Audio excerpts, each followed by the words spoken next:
성취될 하나님의 말씀 다 같이 보겠습니다. 요한복음 6장 53절에서 58절입니다.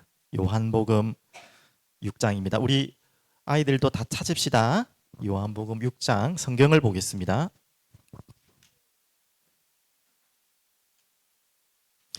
다 함께 읽도록 하겠습니다.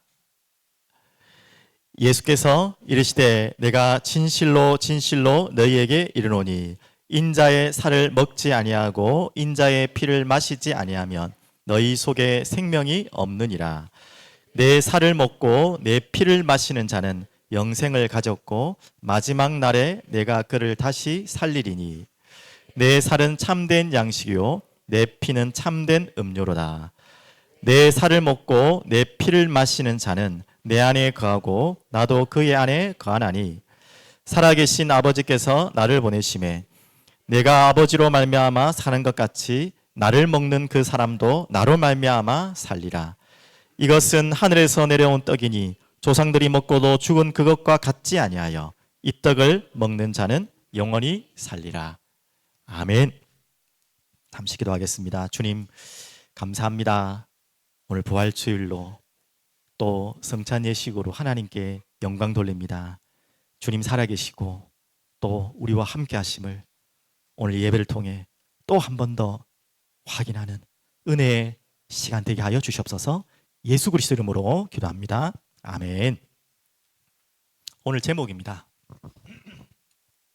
제목 한번 다 같이 한번 읽어볼까요? 나로 말미암아 영원히 살리라. 오늘 읽은 본문을 제목으로 삼았는데요. 딱 이렇게 나오진 않죠. 나로 말미암아 영원히 살리라라고 그런 이 문맥은 그대로 없는데 두 문맥을 합쳐서 이렇게 했습니다. 같은 의미이기 때문에. 오늘 이 지금 제목을 보시면서 여러분 어떤 마음이 들었습니까?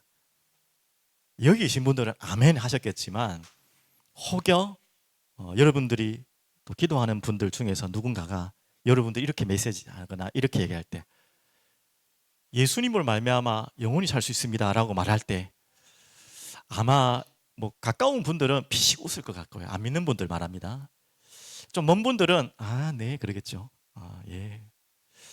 근데 이 이야기는요 어마어마한 이야기 아닙니까? 이게 진짜 실제라면 이거보다 더 중요한 게 어디 있습니까? 이거보다 엄청난 말이 어디 있습니까? 믿지 않는 자에게는 이것보다 허무맹랑한 소리가 없겠죠. 말도 안 되는 소리 하나.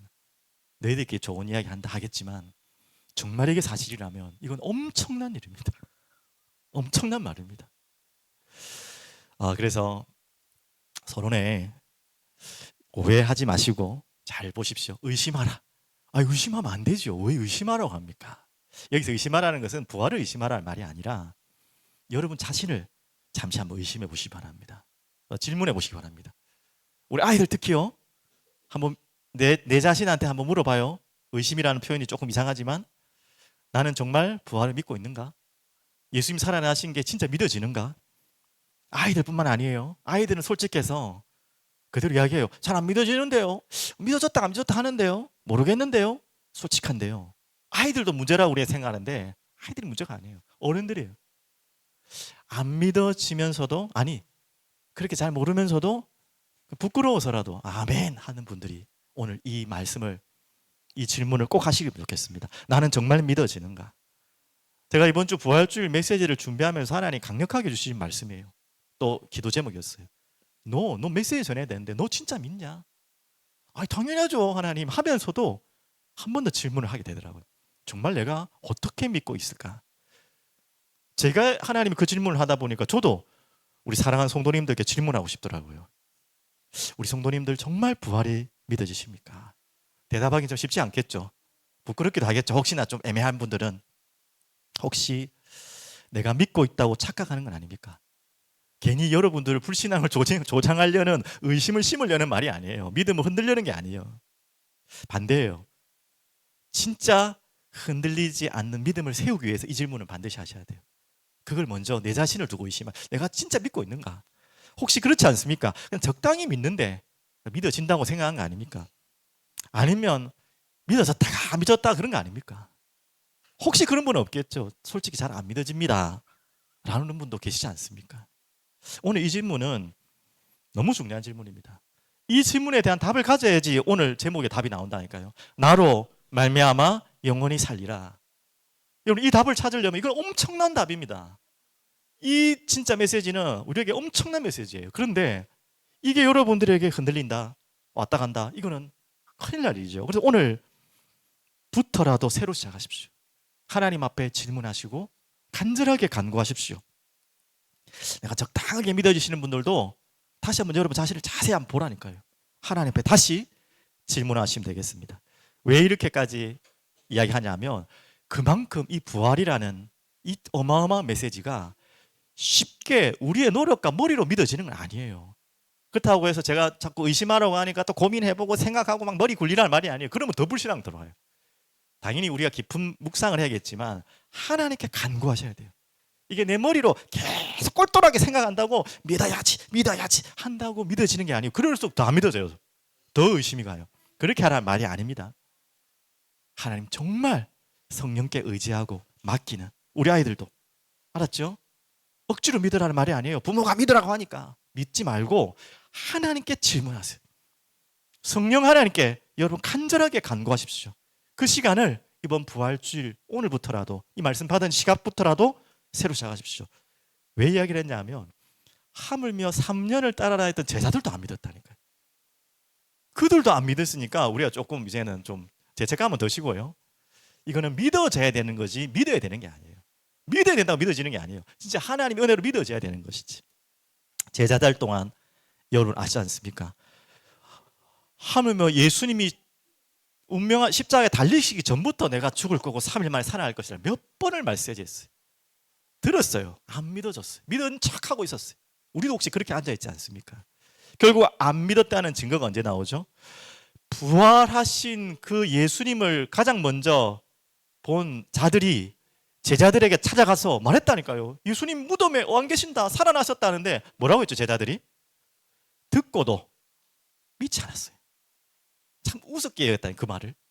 하물며 더 황당한 거 마태복음 28장 15절입니까? 부활하신 예수님이 눈앞에 보이는데도 뭐라고요? 의심하는 자가 있더라. 그 정도로 정말로 오묘한 사건이 부활입니다. 뭐 성경에 저 같으면 안 쓰겠어. 그런 거 민망해서도 안 쓰겠어. 부끄러워서라도 그거 빼겠어. 부활하신 예수님 앞에서도 안 믿는 자가 있다는 걸 왜 굳이 쓰겠어요? 그 말은 진짜 부활하시다는 말입니다. 또 반대로 말하면 진짜로 계시는데도 믿어지지 않을 만큼 엄청난 사실이라는 거예요. 그런데 우리가 지금 믿어진다는 게 눈앞에 부활하신 분을 보는데도 잘 안 믿어지는데, 지금 보지도 않는데 우리가 믿어진다는 것은 우리가 본다고 뭐가 한다고 믿어지는 게 아니라는 것입니다. 이거는 완벽한 성령께서 개입하시는 은혜가 아니면 안 돼요. 그래서 오늘 이 시간 기도하시라는 것입니다. 진짜 부활을 믿으려고 노력하지 마시고 믿어지도록 하나님께 성령께 간구하십시오. 그러면 한 가지만 더 숙제를 내드릴게요. 부활 이전에 뭐가 믿어야 되죠? 십자가가 믿어져야 되겠죠. 예수님이 죽으신 게 믿어져야겠죠. 근데 십자가는 그렇게 의심이 안 되죠. 그건 실제적인 역사적인 사건이고 예수라는 인물은 실제적인 역사적인 믿을 필요가 없고요. 이건 사실이에요. 뭐 이순신 장군을 믿으라 할 필요 없잖아요. 그분이 예전에 태어났다. 그건 사실이니까 맞죠. 예수님이 태어나신 것만은 반드시 역사적인 사건인 것을 다 인정합니다. 또 십자가에 죽으신 것까지는 확실히 인정해요. 그런데 안 믿어진 게 뭐냐? 그분이 살아나신 것과 그 이전에 태어나신 거 있죠. 동정녀 처녀의 몸에서 잉태하여 아들을 낳았다. 동정녀 마리아에게 낳으셨다. 이제 그게 안 믿어지죠. 그리고 부활이 안 믿어지죠. 왜? 이거는 그런 일이 없었거든요. 또 과학적으로는 우리의 알고 있는 과학으로는 안 밝혀진 사실이기 때문에 안 믿어지는 거예요. 그래서 여러분들에게 제가 이 부분 접근할 때마다 당연히 성령께서 감동하시고 깨닫게 해야지 믿어지지만 그 과정 속에서 하나님 앞에 질문할 때 반드시 이렇게 질문을 접근하십시오. How로 질문하지 말아 했죠. How. 어떻게 여자 혼자 아기를 낳아? 어떻게? 아유. 그렇게 들어가면 안 된다니까요. 어떻게 죽은 사람이 덜 죽었겠지? 살아날 수 있단 말인가? 어떻게로 질문하면 우리의 머리로는 답을 찾을 수 없어요. 자, 뭐로 질문하라 했죠? Why. 우리 아이들, 후대들 영어 알죠? Why 해봅시다. Why. How. How 아니고 Why. Why라는 뭐예요? 왜 그렇게 태어나셔야 하는가? 왜 그분은 살아나셔야 하는가? 그렇게 질문을 바꾸십시오. 어떻게 하면 우리 머리로는 해결이 안 된다는 거예요. 하나님이 전능하신데 우리의 믿음 속에 본질적인 믿음 있잖아요. 무엇이든 다 하실 수 있는 분이잖아요. 못할 게 없는 게 우리가 믿는 하나님이잖아요. 그러면 못할 게 없는 하나님이 동정내에서 하나 놓는 그건 뭐가 그래 어렵습니까? 근데 그게 목적이 아니라 이유가 있어야 되잖아요. 이유가. 아무 때나 하나님이 하시는 게 아니죠. 그 뭐 하나님이 이 세상을 창조하신 만물의 창조주이신데 죽은 사람 살리는 그건 뭐가 그래 어렵겠습니까? 근데 그게 아니라 왜 살아나셔야 되느냐? 오늘 그 질문을 접근하고 들어가세요. 그게 여러분에게 주시는 메시지입니다. 짧게만 설명할까요? 오늘 너무 길게 설명할 내용들이 많기 때문에 그분 짧게 설명하면 왜 동정녀 마리아에게 나셔야 되죠? 원죄 없으신 죄인이 죄인을 어떻게 구원해요? 자기가 죄인인데 어떻게 죄인을 구원해요? 근데 모든 사람은 죄 아래 태어난다니까요. 죄 아래 태어날 수 없는 비밀이 뭐냐? 동정녀 마리아에게 나셨다는 거예요. 죄 없으신 몸으로 태어나셔야 되기 때문에 이거는 말이 안 되는 게 아니라 가장 과학적이고 합리적인 겁니다. 영적으로. 또 두 번째, 왜 부활하셔야 됩니까? 왜? 그분이 살아나셔야지만 우리가 또 살아날 수 있다는 증거입니다. 그분이 살아나셨다는 증거가 우리의 모든 죄로부터는 사망, 끌려가야 될 지옥 권세, 이 흑암의 사망의 권세를 잡고 있는 사단의 권세를 완전히 이겼다는 증거가 바로 부활이에요. 다르게 해볼까요? 부활하지 않는 메시아를 믿으면 안 돼요. 반대로 말하면 여러분, 부활하지 않은 누군가의 종교의 대상을 믿으면 안 돼요. 그건 가짜입니다. 자신도 죽었는데 누구를 또 살린단 말이에요. 자신도 살아나지 못하는데 누구를 살린단 말이에요. 헛소리입니다. 죄송하지만 종교인분들한테는 죄송하지만 그 헛소리입니다. 그냥 좋은 이야기일 수는 있겠지만 영원히 살 수 있는 답은 아니에요. 영원히 살 수 있는 답은 죽음에서 이기시고 승리하신 그분만이 우리에게 영원히 살 수 있는 답이 되는 거예요. 그래서 부활의 첫 열매라 그러죠. 자, 그러면 이미 오늘 중요한 메시지 다 했는데요. 한 가지만 더 질문 드리겠습니다. 오늘 오병이어, 오늘 본문은 오병이어 이 기적이시잖아요. 그 이후에 중요한 메시지를 하는 어마어마한 이야기입니다. 진짜 육신으로 먹을 빵, 떡이라고 표현했지만 빵이죠, 정확히 말하면. 그리고 이거 먹었잖아요. 맞죠? 빵을 오병이어 떡과 물고기를 줬죠. 그리고 그 이후에 이제 성찬의 의미를 담은 메시지를 하는 장면인데, 여러분, 진짜 진정한 빵은 무엇입니까? 먹여놓고 예수님이 메시지 하려고 한 거예요. 먹이려고 하는 건 첫 번째 목적이지만 그것으로는 너희들이 영원히 살 수 없다는 거예요. 당연히 배고프니까 이 땅에 사는 동안에 먹어야죠. 하지만 그 빵으로는 너희들이 영원히 살 수 없는 것을 메시지하기 위해서 어떻게 보면 오병의 기적이 서론처럼 된 것입니다. 그러면서 메시지한 거죠.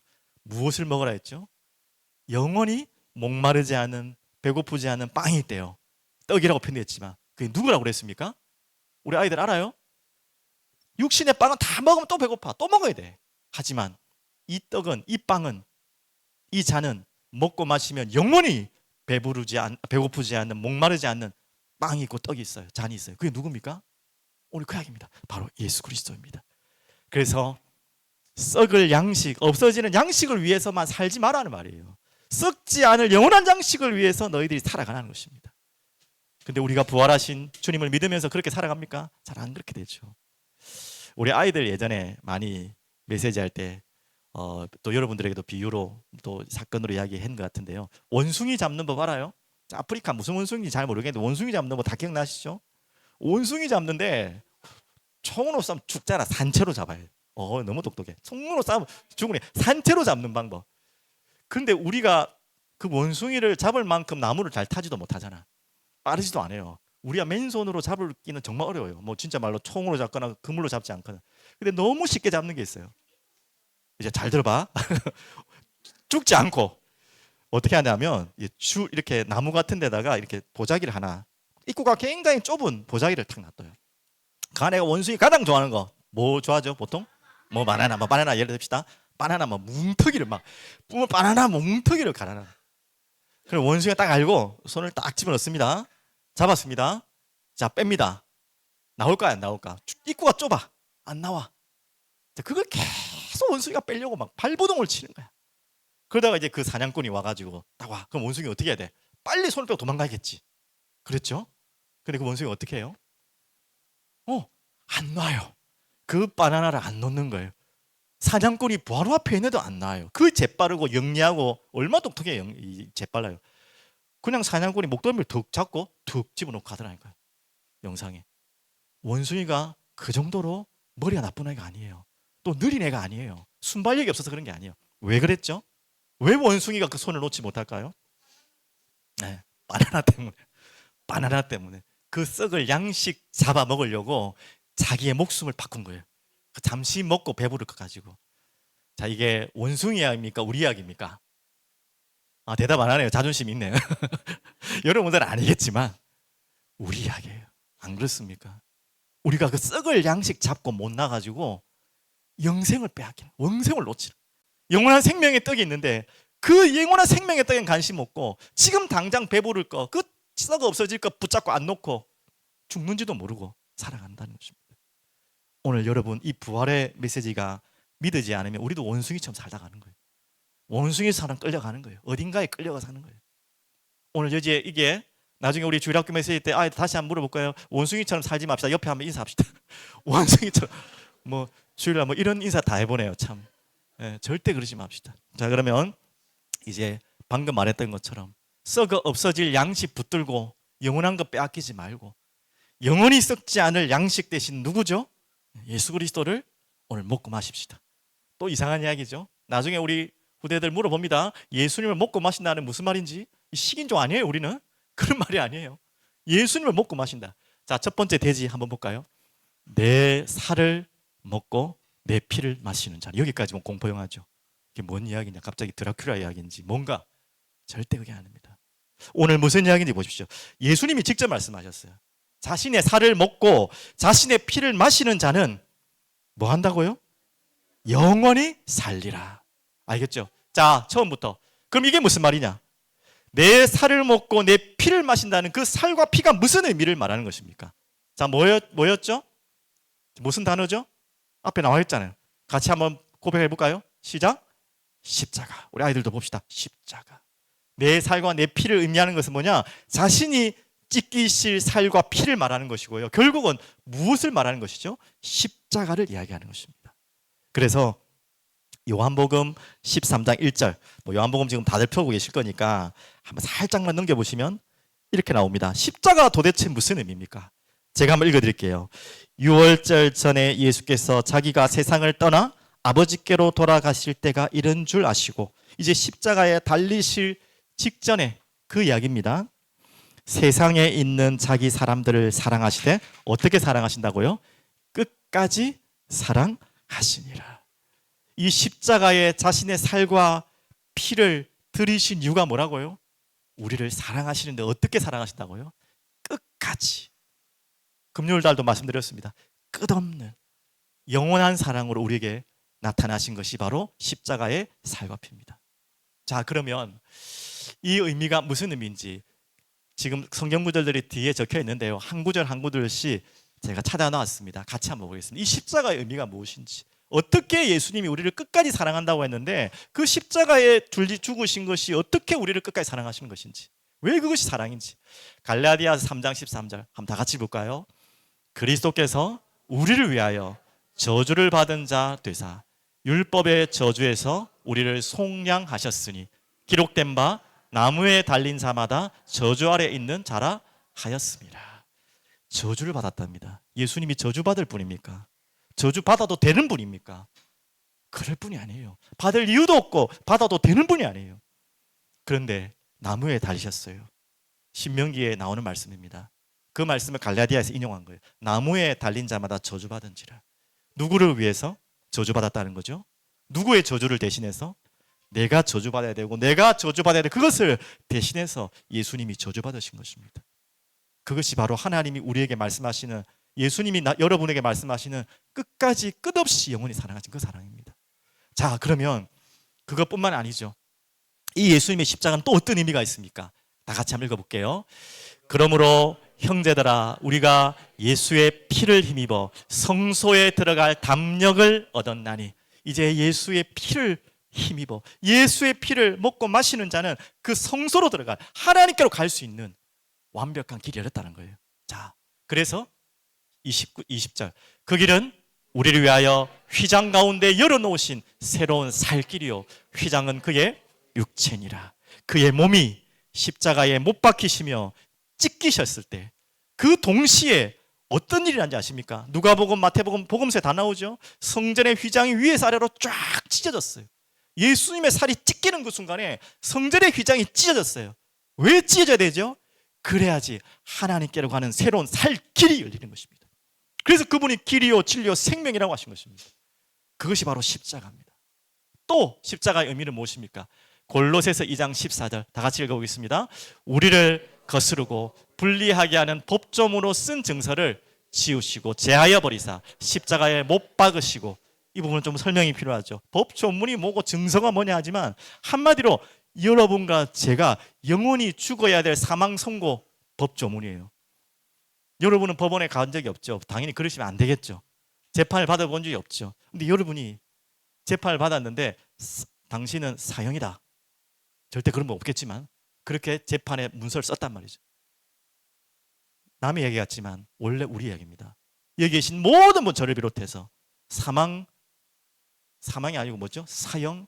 그래서 사망할 수밖에 없는 사형제도에 걸려있는 사람입니다. 그 법조문의 모든 증서를 다 폐하셨어요. 왜? 누가 죽었? 내가 사형당해야 돼. 내가 죽어야 되는데 누가 죽었다고요? 예수님이 죽으심으로 이제 그걸 완전히 찢어버리신 거예요. 우리는 끝난 것입니다. 모든 죄로부터는 형벌에서 끝났다는 말이에요. 그리고 15절 같이 읽겠습니다. 통치자들과 권세들을 무력하여 드러내어 구경거리로 삼으시고 십자가로 그들을 이기셨느니라. 여기서 말하는 통치자 권세들은 실제적인 세상의 통치자들을 말하는 것이 아니라 영적인 흑암의 권세를 말하는 거죠. 모든 흑암의 권세를 완전히 무장해제시켜버리고 그 십자가로 그들을 승리해버리신 것입니다. 우리가 거기에 종로로 다 끌려가야 될 인생인데, 거기에 노예로 살던 인생인데 완전히 승리했습니다.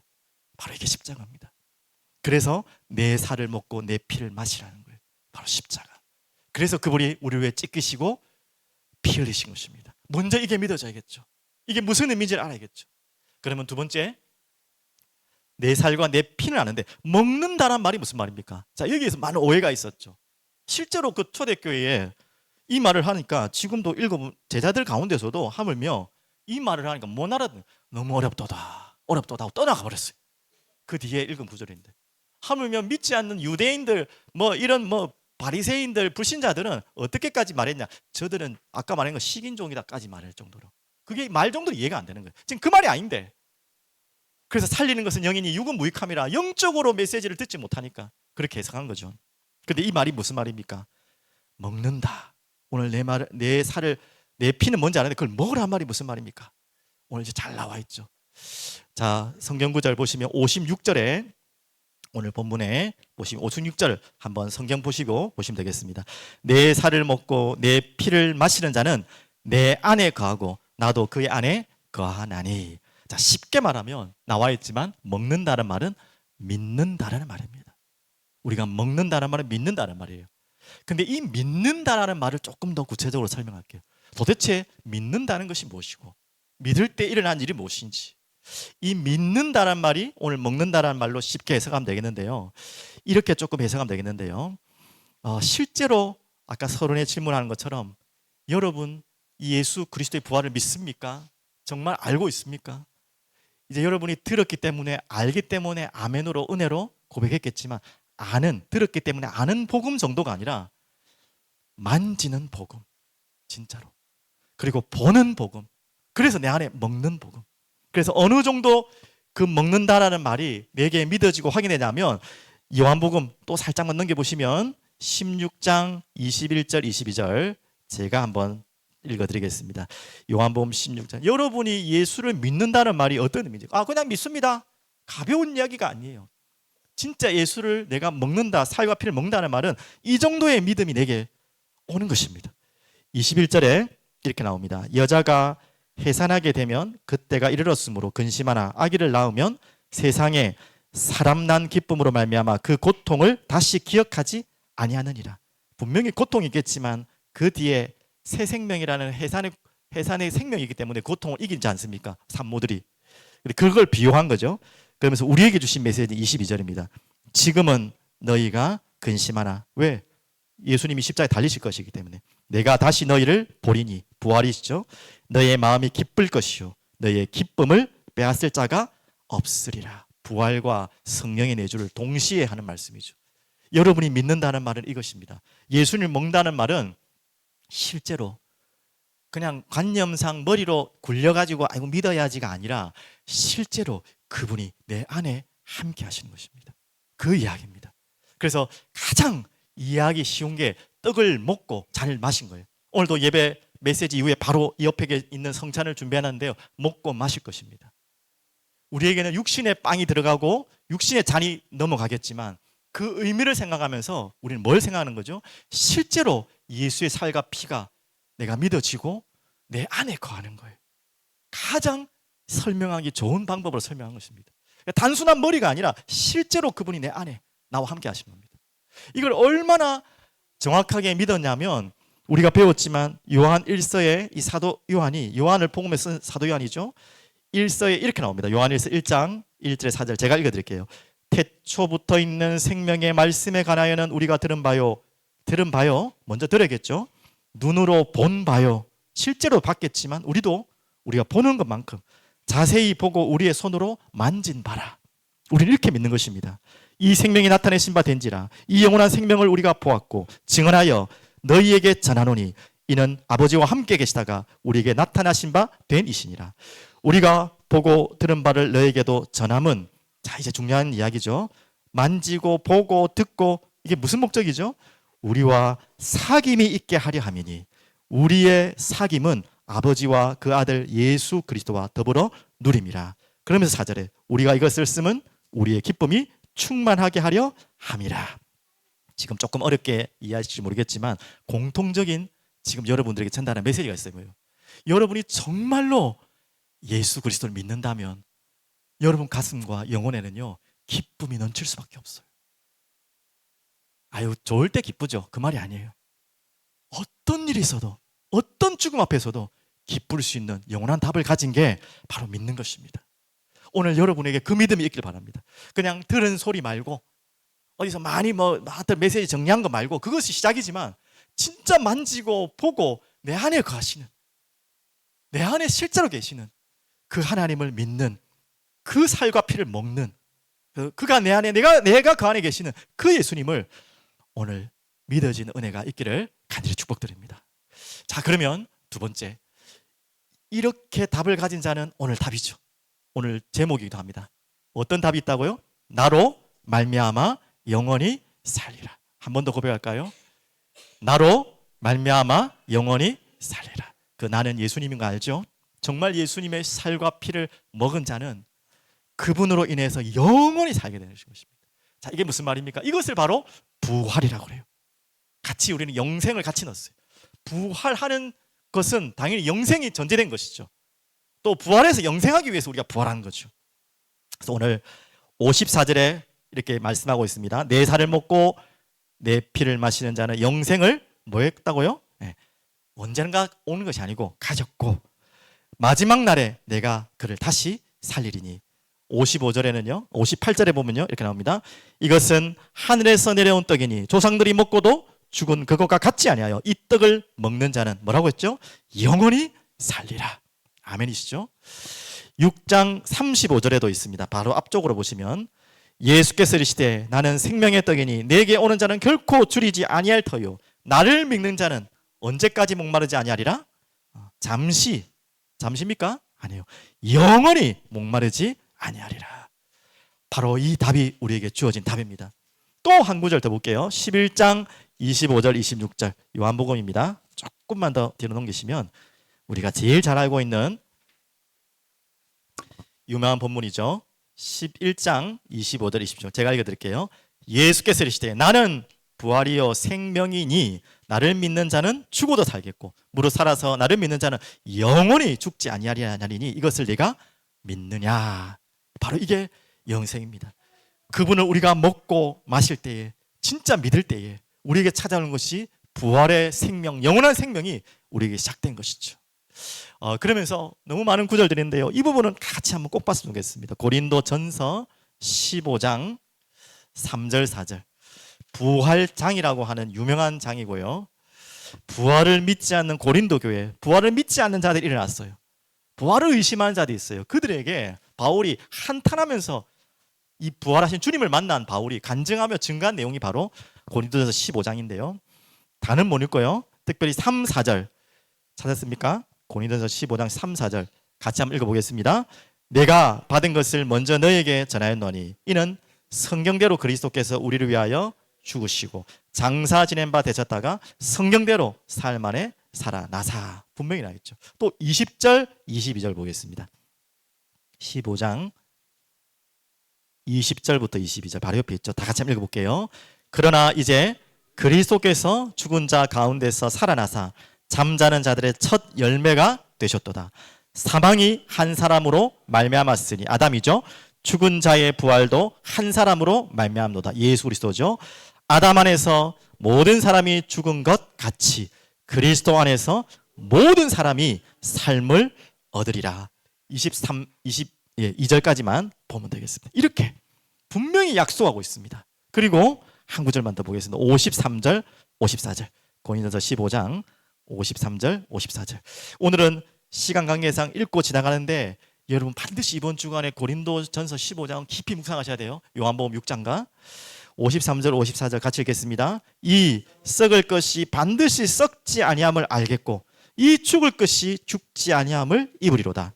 이 썩을 것이 썩지 아니함을 입고 이 죽을 것이 죽지 아니함을 입을 때에는 사망을 삼키고 이기리라고 기록된 말씀이 이루어지리라. 얼마나 참 멋있는 표현입니까? 이 부활이라는 말은 뭐냐면 사망을 사망시킨 사건입니다. 말장난 아니고 잘 이해하셔야 돼요. 사망을 사망시킨, 오늘 그 이야기예요.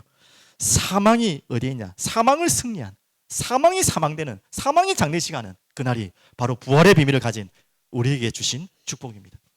자, 여러분에게는 어떤 일이 일어났다고 이제요? 여러분에게는 사망은 사망했습니다. 이해되셨죠? 한 번만 더 기억하기 위해서 인사하겠습니다. 당신의 사망은 사망했습니다. 자, 당신에게 있는 사망은 사망했습니다. 사망이 끝났다는 거예요. 그게 부활을 믿는 그 아들의 피와 살을 먹은 자, 믿는 자에게 일어나는 어마어마한 영적인 사실입니다. 오늘 이 답을 여러분 가지시길 바라겠습니다. 그러면 이제 이게 사실이 믿어진다면 진짜 부활을 본 자예요. 진짜 부활하신 예수님 눈앞에 나타나야지만 보는 게 아니잖아요. 이게 믿어지는 자가 본 자예요. 바로 성령께서 내 속에 계신다는 증거예요. 보는 것보다 더 세밀하죠. 본 자는 특징이 있어요. 보지 못한 자는 절대 안 그래요. 본 자는 특징이 있어요. 어떤 특징인지 아십니까? 좀 이상한 이야기인데요. 뭐라고 되어 있죠? 죽으려 하는 자. 이거 또 이것만 보고 또 이상하게 또 오해하지 마시고 진짜 부활을 본 자는요 살려고 안 해요. 죽으려고 해요. 이게 무슨 위험한 이야기입니까? 부활했기 때문에 이제 죽을 거니까 이 땅 살 거 없으니까 빨리 죽어야겠다 이 말입니까? 절대 오해하지 마시고 그 말은 아닌 거 아시죠? 진짜 영원한 생명의 부활의 비밀을 본 자는요 살려고 안 해요. 이 땅에서 아둥바둥 살려고 안 해요. 아까 원숭이 비유 들었죠? 원숭이처럼 살려고 안 해요. 죽으려고 해요. 자, 정말입니까? 그 증거입니다. 오늘 몇 구절만 읽을게요. 그 증인들을 한번 보여드리겠습니다. 갈라디아 2장 20절. 이걸 부활을 진짜 본 자예요. 원래는 예수를 죽이려고 했던 그 자가 예수를 죽이러 가는 그 길목에서 부활의 주님을 만나자, 부활의 주님을 보자 고백이 바뀌어버렸어요. 이렇게 해요. 같이 한번 읽어보겠습니다. 내가 그리스도와 함께 십자가에 못 박혔느니 그런 적 이제는 내가 사는 것이 아니요 오직 내 안에 그리스도께서 사시는 것이라. 이제 내가 육체 가운데 사는 것은 나를 사랑하사 나를 위하여 자기 자신을 버리신 하나님의 아들을 믿는 믿음 안에서 사는 것이라. 어떻게 죽는다는 말인지 이해되셨죠? 내가 죽고 그 육신에 썩어 없어질 양식만을 위해 살던 그 내가 죽고 영원한 생명의 양식을 먹기 위해 그것을 위해 내가 살겠다는 거예요. 오늘 그런 고백이 여러분에 있길 바랍니다. 또 바울의 고백이죠. 너무 유명한 고백입니다. 같이 한번 보겠습니다. 이는 내가 사는 것이 그리스도니 죽는 것도 유익함이라. 자꾸 죽으려고 해요.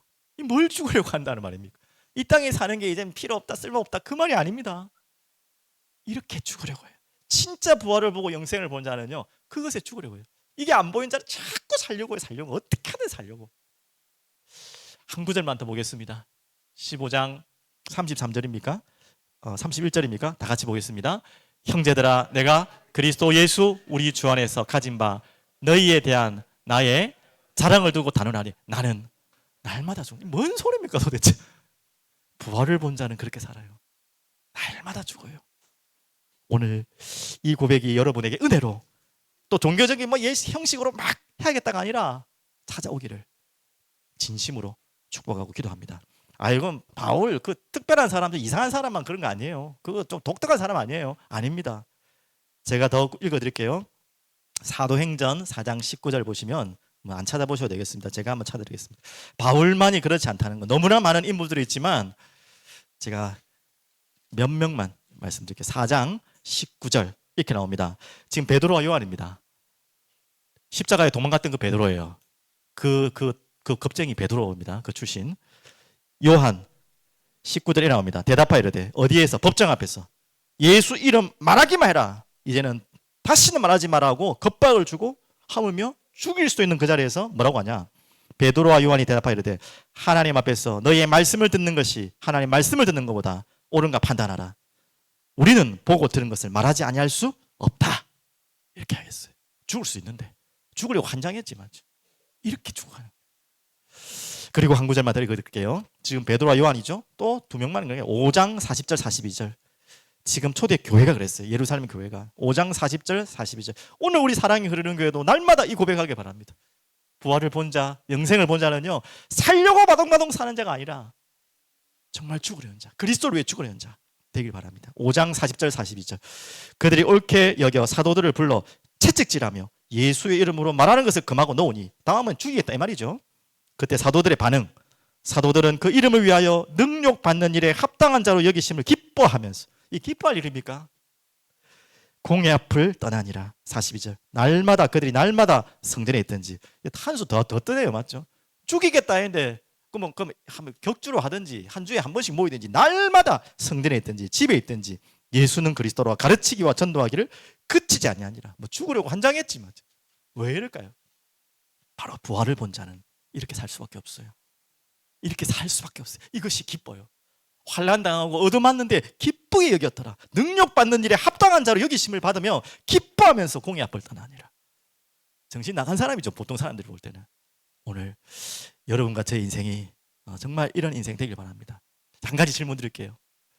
연결해서 혹시 여러분 지금 고민이 있습니까?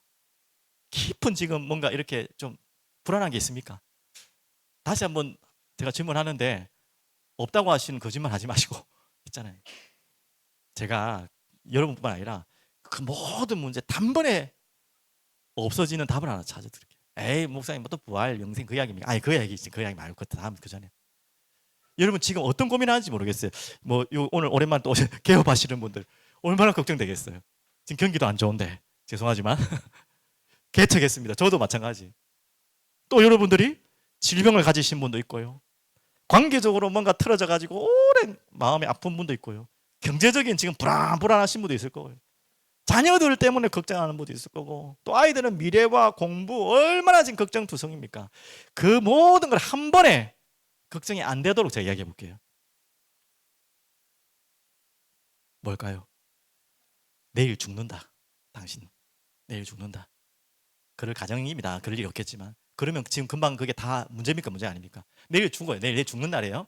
지금 돈 그거 못 본 게 지금 걱정입니까? 지금 내 공부 안 되는 게 그게 걱정하지 말라는 게 아니라 아무것도 필요 없다는 거예요. 내가 내일 죽는다면 지금 고민하고 있는 거 아무것도 문제되지 않아요. 무슨 말인지 알겠죠? 근데 중요한 건 답이 아니에요. 그러면 그래서 사람들이 자살을 하잖아요. 그건 답이 아니에요. 그건 절대 답이 아니죠. 우리는 그래서 답이 없는 게 아니라 내일 죽어도 괜찮을 수 있는 답이 있어야 돼요. 죽는 것이 답이란 말이 아니라. 여러분 또 오해하지 마시고, 오늘 오해할 말들 많이 합니다. 여러분은 죽어도 되는 자입니까? 죽어도 안 되는 자입니까? 안 되는 자. 아유 맞아. 이게 정확한데. 네, 저 오늘 조금 아이들 잘 이해하세요. 우리 부모님 잘 설명해 주세요. 당신은 죽어도 되는 자입니다. 인사하였습니다. 당신은 죽어도 되는 자입니다. 이 무슨 말인지 이해되셨죠? 죽어도 안 되는 자는요, 영생에 답이 없는 자는 죽으면 안 돼요. 죄송하지만 절대 죽으면 안 돼요. 영생에 대한, 부활에 대한 답이 없고 믿음이 없는 자는 절대 죽으면 안 돼요. 절대 죽으면 안 돼요. 그런데 반대로 여러분과 저는 영생의 답이 있어요. 당연히 오래오래 건강히 사셔야 되지만 죽어도 되는 자예요. 그렇게 죽으란 말이 아니죠. 무슨 말인지 알겠죠? 그만큼 우리에게는 완전한 답이 있는데 왜 걱정하냐 이 말이에요. 쉽게 말하면, 돌려서 말하면. 내일 죽는다고 하면 그 문제가 아무것도 아닌데, 우리 내일 죽어도 되는 자인데, 그게 대한 답도 있는데, 죽음 위에 영원한 부활과 영생의 답이 있는데 왜 걱정하십니까? 무엇을 두려워하십니까? 남의 얘기가 제 얘기예요. 제가 그 생각이 나더라고요. 제 마음속에도 왠지 모를 불안함과 걱정이 있는데 딱 그 생각하니까 바보다, 내가 참 바보다, 또 이러면서 또 그러겠지만, 또 이래놓고 또 지나가면 또 걱정하겠지만, 오늘 진짜 여러분들이 부활을 본 자임을 고백합시다. 그렇게 죽어도 되는 자, 살려는 자가 아니라 죽으려는 자. 오늘 오해 없이 언약 붙잡는 여러분 되시기 바랍니다. 마지막 결론입니다. 자, 2가지 질문하겠습니다. 우리 아이들에게도 질문하니까 오늘 부활절이라서 특별히 예배 때 이런 거 해도 되는지 모르겠는데 오늘 특별히 하겠습니다. 자, 2가지 질문이 있습니다. 2가지 질문에 대해서 대답을 정확히 하는 분은 제가 원하는 선물 드리겠습니다. 예, 제가 좋아하는, 참고로 저 레고일 수도 있습니다. 아니에요. 확답은 안 했어요. 아직 보고. 자, 첫 번째 질문. 부활을, 어른들도 줄게요. 어른들도 대답하시면 좋겠습니다. 부활을 잘못 적었네요. 가장 먼저 보고 증거한 자가 누굴까요? 그냥 누구라고 안 해도 되니까 추상적으로 설명해도 돼요. 제자는 맞는데 조금 더 아쉽다. 자, 그 생명의 산 묵상하신 분들은 다 알 수 있는데, 바울이었으면 좋겠지만 사울? 자, 자, 감사합니다. 제가 이럴 줄 알고 제가 선물을, 이렇게 어려운 질문을 일부러 해서 내가 선물. 누구죠? 오늘 아시는 분 있습니까? 여자입니다. 여자들. 막달라 마리아라는 한 인물로도 나오지만 여자들 보통 3분이라고 되어 있는데 마리아 있으면 맞췄다 할 건데 아무거나 못 맞췄어요. 아죠? 근데 제가 왜 얘기를 하냐면, 왜 부활을 이 중요한 사건을 가장 먼저 본 자가 여자였겠습니까? 지금은 뭐 여자가 왜 어때서요? 여자인데 어때서요? 하지만 그 당시에는 이해하시죠? 여자는 사람 수로 셉니까? 안 셉니까? 안 셌어. 정말 나쁜 시대죠. 사람 수도 또 뭔가 중요한 사건이 있어요. 그러면 증인이 있어야 되잖아요. 증인으로 채택이 될까요? 안 될까요? 여자의 말은 증인으로 채택이 안 됐어요. 하필이면 눈앞에 사람이 죽은 걸 보고 증거를 말하는데도 여자 말은 증인으로 채택이 안 됐어요. 너무했죠? 그 시대가 그랬어요. 그런데 하나님은, 예수님의 부활을 누가 제일 먼저 봤다고요? 여자들이. 그럼 여자들이 말하는 증언을 믿을까 안 믿을까? 신뢰가 없는 거야. 여자들이 한 말을 믿지 않는 것이 그때의 관습인데, 하필이면 하나님은 그때 여자들을 은혜로 주셔서 있었어요. 이유가 뭘까요? 이유가 많은 이유가 있겠지만 가장 단순한 이유가 있습니다. 이거는 뭐 선물 주는 거 아닙니다. 첫 번째 이유는 뭐냐면 그 자리에 있었어. 다 도망갔는데 여자들은 그 자리에 있은 거예요. 여러분, 가장 큰 은혜는 뭐냐면 그 자리에 있는 것입니다. 그 자리에 있을 때에 부활을 보는 것입니다. 그들이 진짜 부활을 믿었기 때문에 온 건 아니었어요. 진짜로 그들도 긴가민가 했어요. 하지만 그 예수님의 자리를 떠나지 않았던 거예요. 가장 먼저 갔던 거예요. 하나님은 어떤 자에게 은혜 주신다고요? 대단한 남자, 대단한 권력자가 아니라 순수하게 그 자리에 있는 자, 하나님은 전에 있는 자. 오늘 여러분들이 그 자리에 있다면 부활의 증인이 되는 첫 시작입니다. 그걸 믿으십시오. 자, 2번째 질문 드리겠습니다. 또 선물 있습니다. 자, 우리 아이들도 보세요. 자, 부활하신 예수님이 가장 먼저 가신 장소가 있어요. 지역 이름을 말하면 됩니다. 장소, 진짜 지역의 이름이에요. 장소 이름이 있어요. 아닌가? 그 장소, 진짜 이 땅에 지명이 있다니까? 도시 이름이야, 도시 이름. 이스라엘 도시 이름. 우리 어른, 누가 말했다. 우리 어른들 말하지 마세요, 어른들. 갈보리사. 그럴 줄 알았어. 땡, 아깝다. 누구야? 갈릴리. 자, 인정합니다. 너 옆에 누가 가르칠 사람 없죠? 엄마가 가르쳐줬어요. 진짜? 우리 건이는 끝나고 내 방으로 오세요. 알았죠? 끝나고 알았죠? 갈릴리입니다. 자, 그러면 중요한 거, 왜 갈릴리로 가셨을까? 갈릴리가 무슨 의미이길래? 예수님이 부활하시자마자 급하게 쏜살같이 갈릴리로 가셨어요. 그 갈릴리가 무슨 의미죠? 혹시 아세요? 그곳에서 제자들을 처음 부르신 장소예요. 아시죠? 바닷가. 이제 다 자기를 배신하고 도망가고 떠나고 하물며 부활했다고 하는데도 안 믿고 우습게 여기는 그 제자들에게 먼저 갈릴리로 가셨어요. 하물며 예수님 미리 말씀하셨어요. 내가 부활하면 갈릴리로 갈 거다. 너희들 기다려라. 아무도 그거 안 믿어. 왜 그렇겠습니까? 갈릴리로 가신 이유가 뭡니까? 예수님은 그 부활하신 몸으로 이 제자들과 새로운 시작을 하시려는 것입니다.